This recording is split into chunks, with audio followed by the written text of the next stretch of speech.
மாணவர்களே, இன்றைய தினம் நாம் அடிப்படையான மின் சுற்றுகளை பற்றி தெரிந்து கொள்ள இருக்கின்றோம். பின்னர் சிறிய அளவிலே சில கணக்குகளையும் தெரிந்து கொள்ள இருக்கின்றோம்.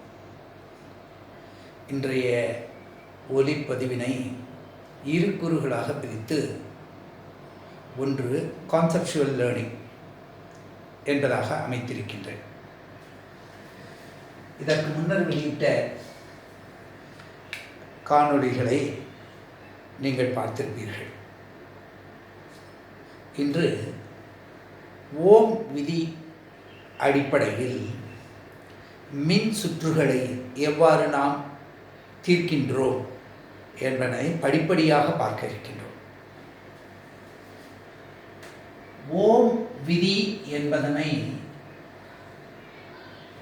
கணக்குகள் போடுவதற்காக இந்த முறையிலே எழுதி வைத்துக் கொள்வது நலம் என்று முதல் வகுப்பிலேயே கூறியிருந்தேன்.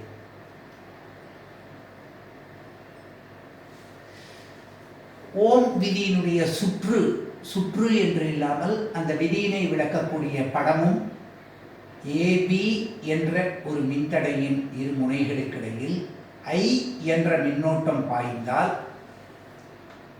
R என்ற மின்தடையில் இந்த A மற்றும் B முனைகளுக்கிடையே V என்ற மின்னழுத்த வேறுபாடு உருவாகின்றது. இந்த மின்னழுத்த வேறுபாட்டின் காரணமாகத்தான் இந்த மின்னோட்டமானது இருக்கின்றது. மின்னோட்டம் பாய்ந்தால் மின்னழுத்த வேறுபாடு கிடைக்கின்றது. V = I × R. முதலில் நாம் எடுத்துக்கொள்ளக்கூடிய சுற்றுகள் அனைத்தும் எந்த வடிவத்திலே அமைந்தாலும் படிப்படியாக இந்த சுற்றாக மாறக்கூடிய நிலையினை நாம் பார்க்கின்றோம். இதுதான் பகுதி 1 நாம் பார்க்க இருக்கின்ற கருத்து. அப்பொழுது V = IR வெப்பநிலை மாறாதிருக்கும் பொழுது ஒரு கடத்தியின் இரு முனைகளுக்கிடையே பாய்கின்ற நிலையான மின்னோட்டத்தையும் அந்த மின்தடை மதிப்பினையும் பெருக்கி வருகின்ற பெருக்கற் பலன் அம்முனைகளுக்கிடையே உள்ள மின்னழுத்த வேறுபாட்டிற்கு சமம். இந்த மின்னழுத்த வேறுபாடு பொட்டன்ஷியல் டிஃபரன்ஸ் என்று சொல்லக்கூடியது வோல்ட் என்ற அலகினாலே குறிப்பிடப்படுகின்றது. இந்த I என்ற மின்னோட்டம் ஆம்பியர் என்ற அலகினாலே குறிப்பிடப்படுகின்றது. இந்த R என்ற மின்தடை மதிப்பு ஓம் என்ற அலகினாலே குறிப்பிடப்படுகின்றது. இதெல்லாம் அலகுகள். இயற்பியல் பாடத்திலே நாம் மதிப்புகளை பார்க்கும் பொழுது அவற்றுக்குண்டான அலகுகளையும் தொடர்ச்சியாக தெரிந்து கொண்டே செல்ல வேண்டும். இந்த அமைப்பிலே நமக்கு V = I × R பெருக்கல். இப்பொழுது இந்த மதிப்பில் I மதிப்பு வேண்டும் என்றால் இந்த R கீழே வருகின்றது, எனவே V/R. R மதிப்பு வேண்டும் என்றால் V/I. இந்த பாடத்திட்டம் முழுவதுமாக பார்க்கும்பொழுது இந்த R என்பது என்னென்ன காரணிகள் எவ்வாறு பெறுகின்றோம் என்பதையெல்லாம் அடுத்தடுத்து நாம் பார்க்க இருக்கின்றோம். இப்பொழுது எளிமையான வகையிலே இந்த மின்னியல் சுற்றுகள் எவ்வாறு நாம் தீர்ப்பது என்பதற்காக இந்த தன்மையை எடுத்துக்கொண்டிருக்கின்றோம். ஒரு சிறிய கணக்கு, அதாவது ஒரு மின் சுற்று ஒரு 6 ஓம் மின்தடை, இது ஒரு மின்கல அடுக்குடன் இவ்வாறு இணைக்கப்பட்டிருக்கின்றது என்று கொள்வோம். இந்த சுற்றை இதில் 24 வோல்ட்டுகள் மின்னோட்டம் இருக்கும் பொழுது இந்த மூன்றும் சம்பந்தப்பட்டதாக நாம் இந்த கருத்தினை எளிமையாக தொடங்குவோம். இப்பொழுது என்ன கூறுகின்றோம்? இதில் ஏற்கனவே கூறியது போல் இது பிளஸ், இது மைனஸ்.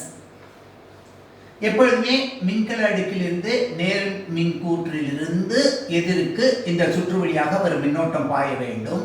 எனவே வலஞ்சுழியாக இவ்வாறு கிளாக்வைஸ் என்று நம்ம சொல்லுவோம் ஆங்கிலத்தில். I என்ற மின்னோட்டம் வருகின்றது. இதில் என்ன கணக்கு இருக்க முடியும்? மின்னழுத்த வேறுபாடு கொடுக்கப்பட்டிருக்கிறது, மின்தடை கொடுக்கப்பட்டிருக்கிறது. எனவே மின்தடை மதிப்பு என்ன என்று கேட்டால் நமக்கு I = V/R என்று தெரிகின்றது. எனவே சுலபமாக 24/6 = 4 ஓம் என்று மதிப்பினை எழுதுகின்றோம். மிக மிக எளியது, அனைவருக்கும் தெரிந்தது. இது இந்த அமைப்புப்படியே இருக்கக்கூடியது. இப்பொழுது நாம் 2 வகையான சுற்றுகளை பார்க்கின்றோம். ஒன்று, ஒரு மின்தடை இல்லாமல் இந்த மின்கல அடுக்கிற்கே சிறிதளவு அகமின் தடை இருக்கிறது என்று கொடுத்திருந்தால் அப்பொழுது இந்த சுற்று எவ்வாறு கொடுக்கப்பட்டிருக்கும்? இதே போன்று 6 ஓம்கள் எடுத்துக்கொள்வோம். இதே போன்று மின்கல அடுக்கினை எடுத்துக்கொள்கின்றோம். இந்த மின்கல அடுக்கின் அருகிலே 24 வோல்ட் என்று குறிப்பிட்டு 2 ஓம் என்று குறிப்பிட்டிருந்தார்கள் என்றால் இந்த மின்கல அடுக்கிற்கும் ஒரு அகமின்தடை இருப்பது என்று தெரிந்து கொள்ள வேண்டும். சாதாரணமாக, கோபால் இங்கு வா, இந்த 100 ரூபாயை கொண்டு ராமனிடம் கொடுத்து வா என்று சொன்னோம் என்றால் அவன் 100 ரூபாய் நம்மிடம் பெற்று ராமனிடம் 100 ரூபாயும் கொடுத்து விடுவான். ஆனால் அந்த ராமன் எங்கிருக்கின்றான்? நமக்கு அருகாமையிலேயே இருக்கின்றான். எனவே அவன் இந்த 100 ரூபாயும் கோபால் நம்மிடமிருந்து பெற்று ராமனிடம் கொடுக்க முடியும். நாம் இருப்பது ஸ்ரீரங்கத்தில், ராமன் இருப்பது டெல்லி என்று சொன்னால் கோபால் எவ்வாறு கொடுக்க முடியும்? அந்த பணத்தினை மணி ஆர்டர் மூலியமாக அனுப்புவதாக கொள்ளும். அப்பொழுது நாம் 100 ரூபாய் மட்டும் கொடுத்திருந்தால் அந்த முழு 100 ரூபாயையும் ராமனுக்கு அனுப்ப முடியாது. ஏன்?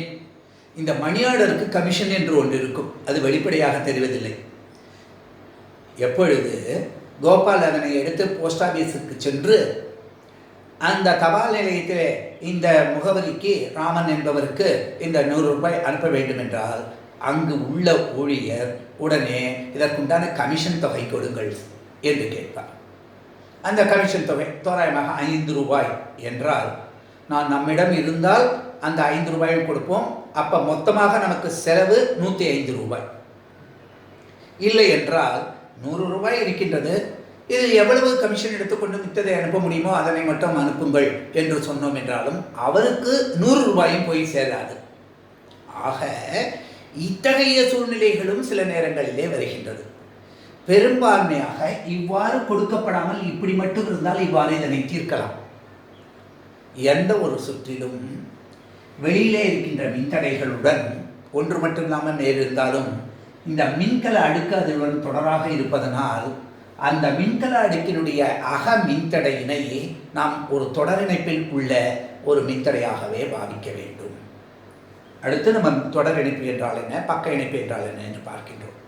அதாவது இதற்கு சமமான சுற்று என்ன என்று கேட்டால் இந்த 6 ஓம் மின்தடை இவ்வாறே இருக்கின்றது. இதனுடன் இந்த இடத்திலே இந்த மின்கல அடுக்கிற்கான மின் தடை அக மின்தடை மதிப்பு ஒரு 2 ஓம் இருக்கின்றது. இதை தவிர நமக்கு இந்த மின்கல அடுக்கு இவ்வாறு அமைகின்றது. இது 24 வோல்ட்டுகள். இந்த முறையிலே இந்த வடிவத்தை மாற்றி எழுதியிருக்கின்றோம். இவ்வாறு நாம் மனதிலே கொள்ள வேண்டும். அப்பொழுது நமக்கு என்ன ஆகின்றது? இது R1 மற்றும் R2 என்பதாக 2 மின்தடைகள் தொடர் இணைப்பில் அமைகின்றது. இதனை சீரீஸ் கனெக்ஷன், தொடர் இணைப்பு என்று குறிப்பிடுகின்றோம். அப்பொழுது தொடர் இணைப்பிலே ஒரு அமைப்பு என்ன, இங்கு வருகின்ற மின்னோட்டம் என்னவாக இருக்கின்றதோ அதே மின்னோட்டம் தான் இதன் வழியாகவும் செல்கின்றது, வெளியேவும் வருகின்றது. மின்னோட்டத்திற்கு வேறு பாதை இல்லை.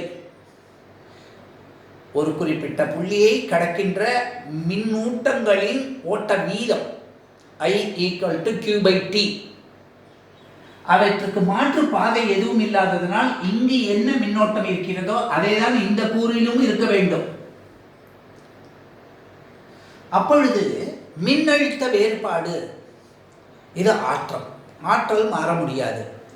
அப்பொழுது இதனுடைய அமைப்பிலே இருக்கின்ற மொத்த மின்னழுத்த வேறுபாட்டினுடைய மதிப்பு எதற்கு சமமாக இருக்க வேண்டும் என்றால் இந்த V என்ற மதிப்பு இந்த பகுதியிலே இருக்கின்ற மின்னழுத்த வேறுபாடு,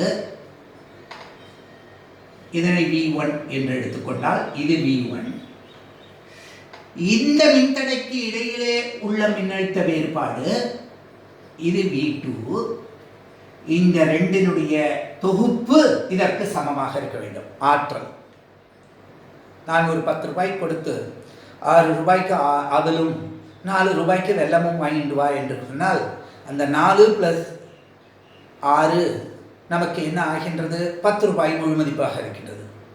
எங்கும் யாரும் கமிஷன் எடுத்துக்கொள்ளாத தன்மை. அது போன்று இங்கு ஆற்றல் எதுவும் சேதாரமாகவில்லை இந்த சுற்றிலே. அப்பொழுது என்ன ஆகின்றது? இதன் வழியாக சென்ற I என்பது இதன் வழியாக I என்று வருகின்றது.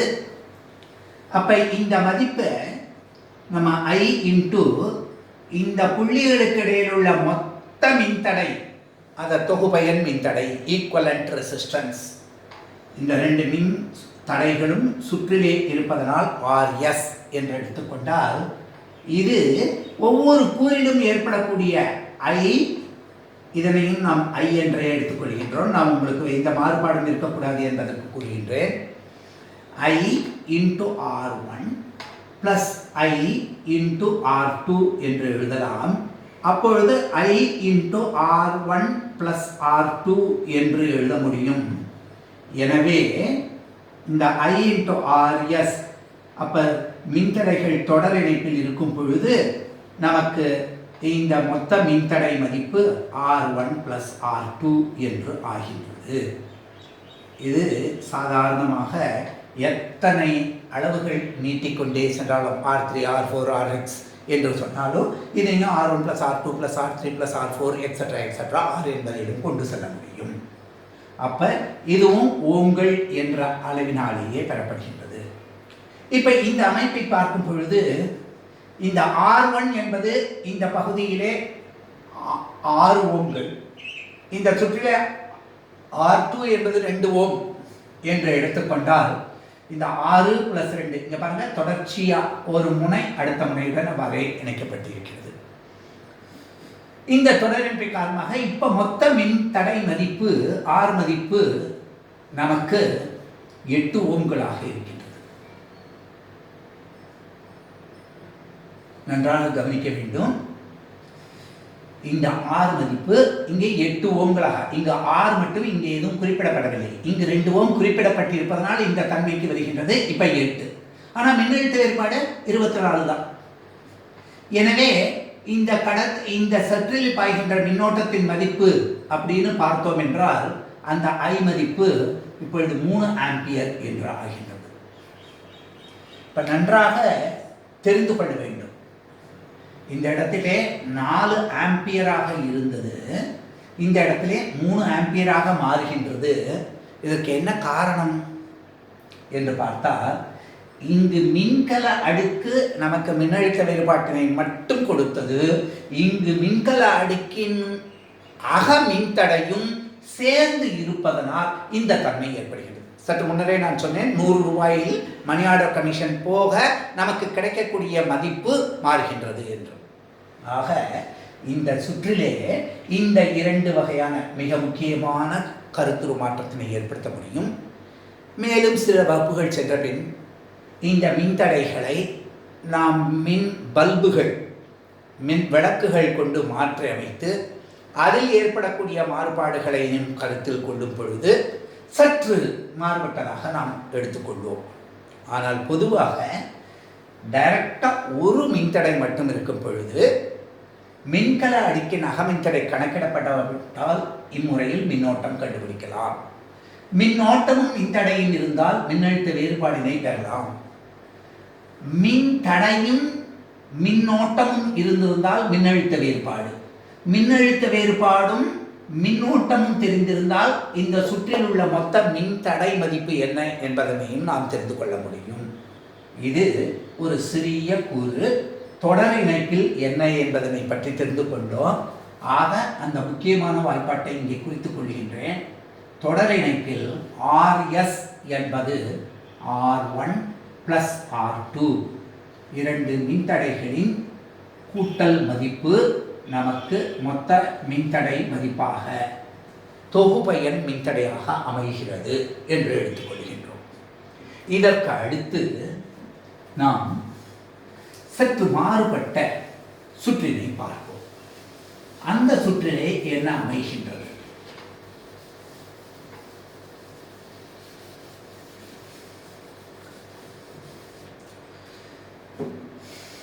அதாவது ஒரு மின்தடை இவ்வாறு இருக்கின்றது, மற்றொரு மின்தடை இவ்வாறு இணைக்கப்பட்டிருக்கிறது. இது பக்க இணைப்பு, parallel connection.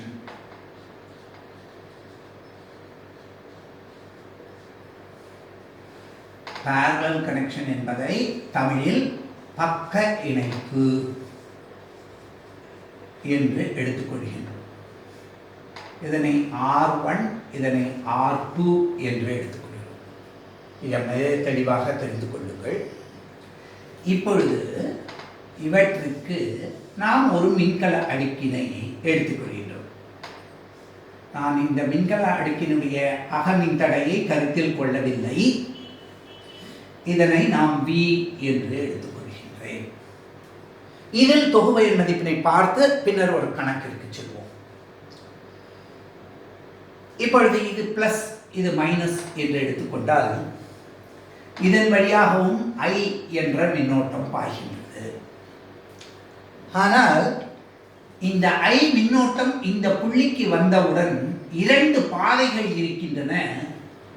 எவ்வாறு நீர் ஒரு பாதையிலே செல்லும் பொழுது ஒரு இடத்துல மேடு வந்து இரண்டு பிரிவுகளாக பிரிந்தால் அந்த பிரிவுகளினுடைய தன்மைக்கு தகுந்தாற்போல் நீரோட்டம் இருக்குமோ, அந்த முறையில் R1 R2வினுடைய மதிப்பிற்கு தகுந்தாற்போலே இங்கு I1 என்றும் இதன் வழியாக I2 என்றும், ஏன்னா இவை இரண்டுமே மின்கடத்திகள் தான். மின்தடைகள் என்றால் மின்கடத்திகள் தான். மின்தடைகளை நாம் மின்காப்பு பொருள்கள் என்ற கோணத்திலே பார்க்கக்கூடாது. செல்லுகின்ற மின்னோட்டத்திற்கு ஒரு ஆக்கப்பூர்வமான எதிர்ப்பினை கொடுப்பதனாலே, மின் எதிர்ப்பை கொடுப்பதனாலே Z என்று கூட நம்ம பின்னாடி பார்க்க போகின்றோம். அந்த நாளே அவற்றை சொல்லுகின்றோம். அப்ப அதன் வழியாக இவை செல்லுகின்றன. இந்த I1 I2 என்ற அமைப்புகள் இந்த R1 R2 என்பதன் வழியாக சென்று எந்த ஆற்றல் இழப்பும் இல்லாமல் இருக்கும் பொழுது இந்த சுற்றில் I என்றே வருகின்றது. நாம் ஆரம்பத்தில் கவனிக்கின்ற எல்லா அமைப்புகளிலும் முழுமையாக அந்த மின்னோட்டங்கள் இருப்பதாகவே எடுத்து கருத்தில் கொள்கின்றோம். இப்பொழுது இந்த புள்ளியினை A என்றும் இந்த புள்ளியினை B என்றும் கொண்டால் இந்த AB என்ற புள்ளிகளுக்கிடையே இருக்கின்ற மொத்த மின்தடை மதிப்பு, தொகுபயன் மின்தடை மதிப்பு, இது போன்றவே R1 R2 R3 என்று படிப்படியாக கூட்டிக் கொண்டே செல்லலாம். முதலில் நாம் இரண்டினை எடுத்துக்கொள்வோம். அப்பொழுது இந்த மொத்த தொகுபயன் மின்தடை மதிப்பினை நாம் RP என்று எடுத்துக்கொள்வோம். தொகுபயன் மின்தடை மதிப்பு. அந்த V இந்த மின்தடையானது மின்னழுத்த வேறுபாடு I பெருக்கல் RP என்பதனாலே எடுத்துக்கொள்ள முடியும். அப்பொழுது இந்த சுற்றும் இந்த சுற்றினுடைய அடிப்படைக்கு வந்து சேர முடியும். ஆனால் இங்கு இருக்கக்கூடிய நிலைமை என்ன என்று நம்ம பார்க்கின்றோம். இங்கு தொடர் இணைப்பிலே ஒவ்வொரு மின்தடை வழியாகவும் ஒரே அளவு மின்னோட்டம் பாய்கின்றது. தொடர் இணைப்பில்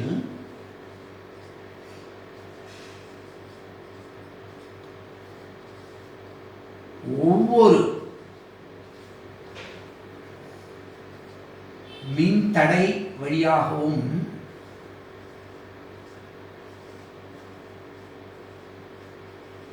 பாயும் மின்னோட்டம் ஒரே அளவு.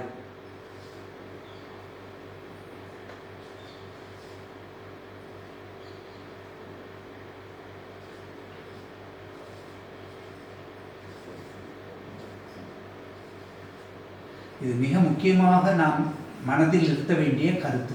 தொடரிணைப்பு சிசி, சீரியஸ் சர்க்கியூட்ல கரண்ட் சிசி ஞாபகம் வச்சுக்கிறோம்.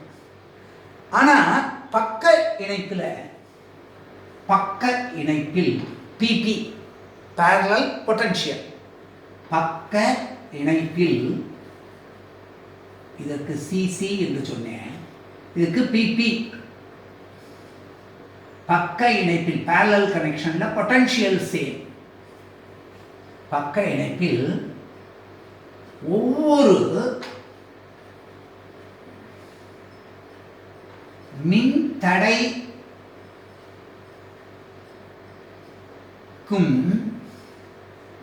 இடையில்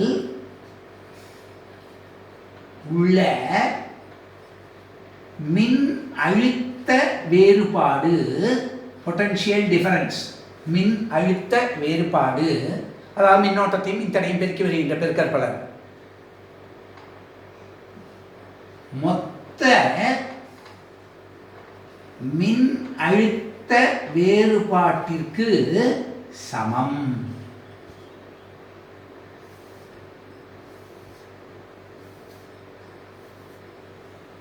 அதாவது இந்த பகுதியை மட்டும் எடுத்துக்கொண்டு பார்த்தால் I1 into R1 என்று சொல்லுவோம். இந்த மதிப்பு இந்த மின் தடைக்கு நடுவில் இருக்கக்கூடியது I2 into R2 என்பது, இது எதற்கு சமமாக இருக்க வேண்டும்? V என்பதற்கு சமமாக இருக்க வேண்டும். அதாவது I into RP, மொத்த தொகுபயன் மின்தடை. இந்த வாய்ப்பாடை நம்ம தெளிவாக எப்பொழுதுமே மனதில் வச்சிருக்கணும். அதாவது மின்தடையும் மின்னோட்டத்தையும் ஒவ்வொரு பகுதியிலும் பெருக்கி வேண்டுகின்ற பக்க இணைப்பில் இதை எடுத்துக்கொண்டால் இந்த மதிப்பு, அதாவது இதனுடைய முனைகளுக்கு இடையில இங்க பாயிற மின்னோட்டம் I2, இங்க இருக்கிற மின்தடை R2, எனவே இவ்வாறு கிடைக்கின்றது. இப்ப தொகுமை மின்தடையை எப்படி சார் நம்ம கண்டுபிடிக்கிறது அப்படின்னு பார்த்தா, நம்ம ஒரு தெளிவா ஒரு சின்ன வரையறையில பார்ப்போம், ஒரு டெரிவேஷன். அதாவது இங்க இருக்கிற மின்னோட்டம் என்ன? I. இது என்னவாக பிரிகின்றது? I1 plus I2 என்று பிரிகின்றது. ஓம் விதிப்படி I என்பதனுடைய மதிப்பு என்ன? V/R. அப்ப இங்க I என்பதற்கு மொத்த மின்னழுத்த வேறுபாடு V, மொத்த மின்தடை மதிப்பு RP, தொகுபயன் மின்தடை மதிப்பு பக்க இணைப்பில், அதாவது ஏக்கும் பிக்கும் இடையில இந்த இடத்துல சொல்லியிருக்கேன். அப்ப இது ஈக்குவல் டு I1 அப்படிங்கிறத பார்க்கும் பொழுது நமக்கு என்ன கிடைக்கின்றது? V, ஏன்னா இதன்படி மின்னழுத்த வேறுபாடு சமம்.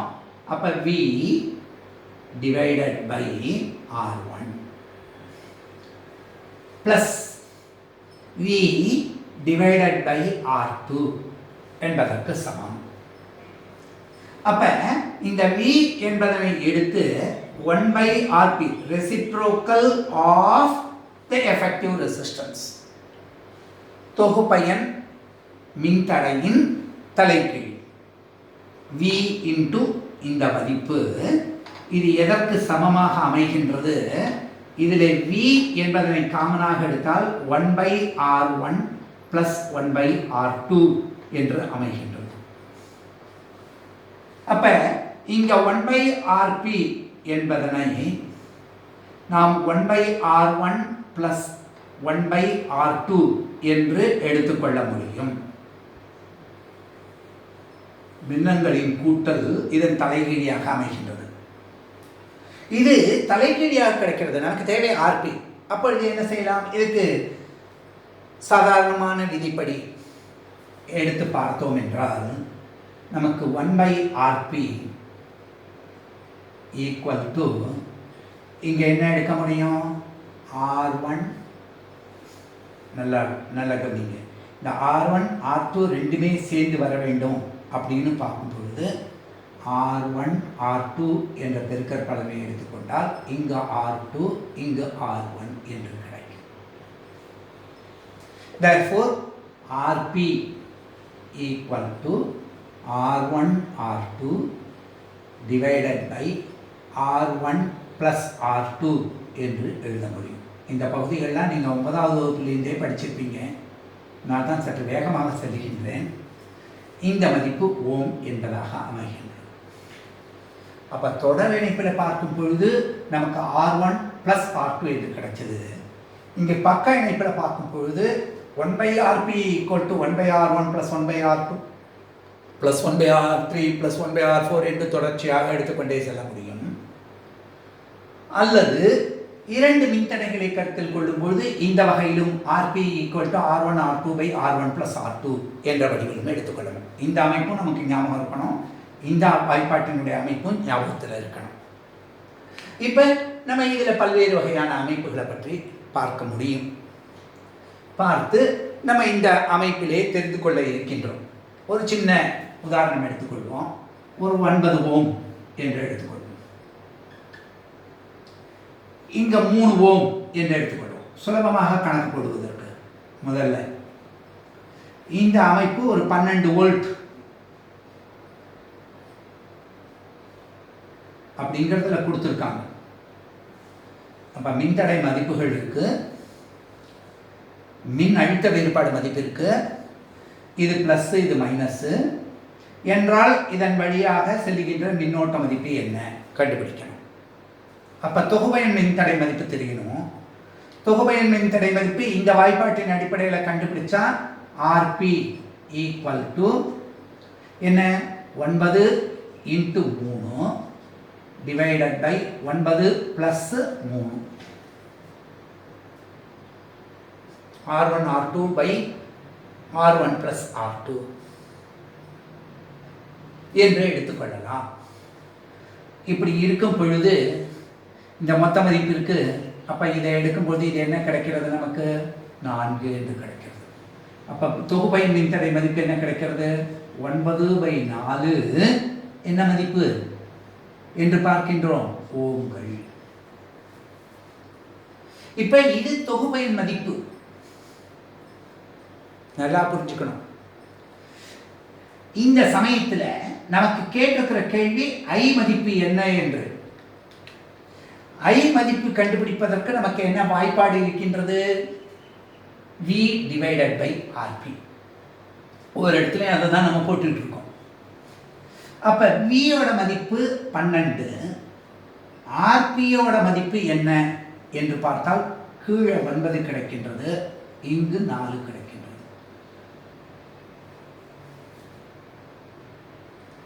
இதை சற்று சுருக்கி எடுத்துக்கொண்டால் இது 3, இது 4 என்றாகின்றது.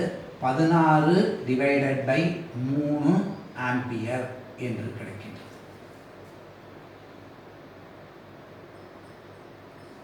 சரி சார், நம்ம எடுத்த கணக்கு சரியா? இந்த கூற்றுகள் இதில் ஒடுங்குகின்றதா இந்த ஐ மதிப்பை வைத்து பார்க்கும் பொழுது என்று பார்க்கணும்.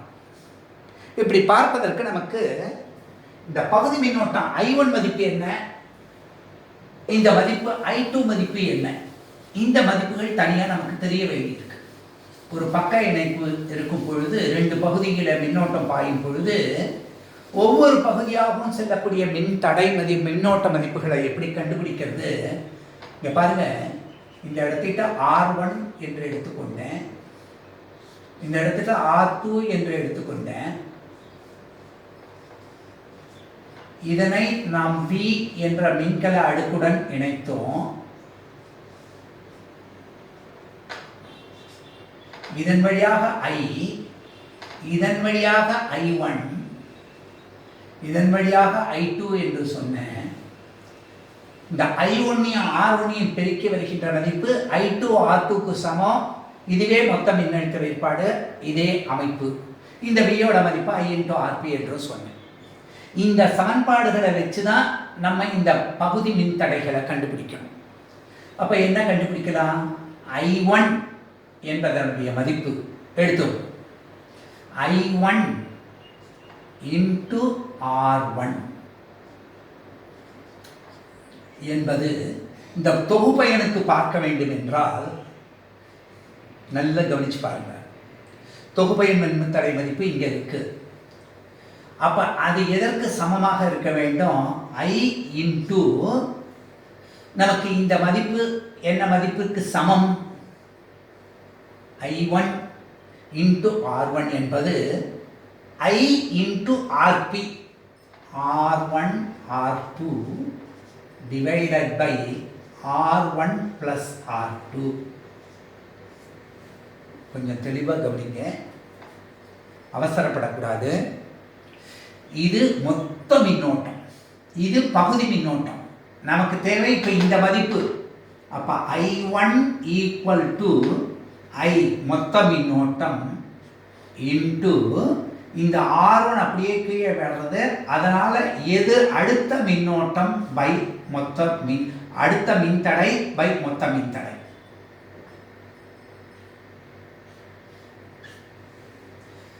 இதன் வழியாக செல்லும் மின்னோட்டம் கண்டுபிடிப்பதற்கு இந்த மின்தடை தெரிய வேண்டியிருக்கு. இந்த சந்தில எவ்வளவு பேர் போயிருக்காங்கன்னா இதற்கு புரிகின்ற அடுத்த சந்தில எத்தனை பேர் போனாங்களோ அதை தெரிஞ்சா மொத்த மின்தடையிலிருந்து கண்டுபிடிக்கணும். அப்ப R1 by R2. இதே போல நமக்கு என்ன அமைகின்றது? இந்த இடத்துல I2 மதிப்பு வேணும்னாக்க என்ன பார்க்கலாம்? I2 into R2 equal to I into R1 R2 by R1 plus R2 மொத்த மின்னழுத்த வேறுபாட்டுக்கு சமம். அப்ப I2 என்பதனுடைய மதிப்பு இந்த மொத்த மின்னோட்டம் into R1 by இந்த R2க்கு எதிர்த்து இருக்கிறது இது. அப்ப R1 plus R2 என்று எடுத்துக்கொள்ளலாம். இது ரொம்ப ரொம்ப முக்கியமானது. இதுவும் இத்தனை ஆம்பியர், இதுவும் இத்தனை ஆம்பியர். ஏன்னா I மதிப்பு தான் கண்டுபிடிக்கிறோம். நமக்கு இங்க என்ன தெரிஞ்சிருக்கணும்? இந்த I என்பது தான் I1 plus I2 என்பதாக அமைந்திருக்கின்றது. இதுதான் நம்ம இந்த கருத்துரு இதெல்லாம் பார்க்கும்போதே எடுத்துக்கிட்டோம். I equal to I1 plus I2 என்று. அப்ப சர்வசாதாரணமாக இந்த வாய்ப்பாடுகளை கொண்டே இப்ப போட்ட கணக்கு சரியா தப்பா என்று நம்ம பார்க்கலாம். அப்படி தப்பா போட்டிருந்தோம் அப்படின்னா எந்த இடத்துல தப்பு பண்ணினோம் அப்படிங்கிறதையும் கண்டுபிடிக்க முடியும். இது சுய பரிசோதனையாக மாணவர்கள் செய்து பார்க்கக்கூடிய விதத்தில் நம்ம சொல்லக்கூடியது. இப்ப இந்த இடத்துல இங்க கண்டுபிடிச்சிருக்கோம் I மதிப்பு